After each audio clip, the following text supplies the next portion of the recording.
أعوذ بالله من الشيطان الرجيم. بسم الله الرحمن الرحيم. يا أيها المزمل قم الليل إلا قليلا نصفه منه قليلا أو زد عليه ورتل القرآن ترتيلا إنا سنلقي عليك قولا ثقيلا إن ناشئة الليل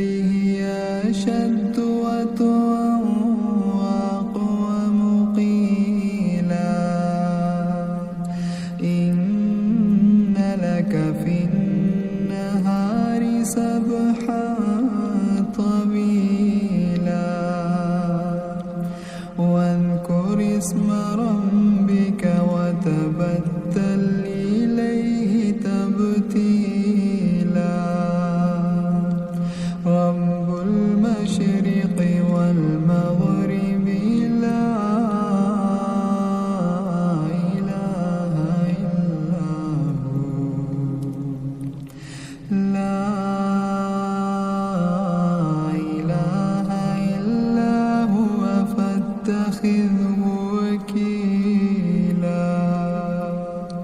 واصبر على ما يقولون وهجرهم هجرا جميلا وذرني والمكذبين أولي النعمة ومهلهم قليلا إن لدينا أنكالا وجحيما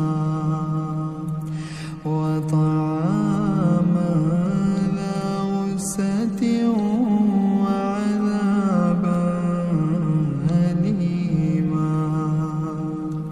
يوم ترجف الأرض والجبال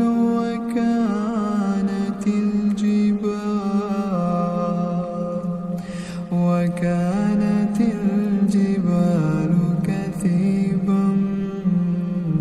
مهيلا إنا أرسلنا إليكم رسولا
فاقرأوا ما تيسر من القرآن علما سيكون منكم مرضى وآخرون يضربون في الأرض يبتغون من فضل الله وآخرون يقاتلون في سبيل الله فاقرأوا ما تيسر منه وأقيموا الصلاة وآتوا الزكاة وأقرضوا الله قرضا حسنا وما تقدموا لأنفسكم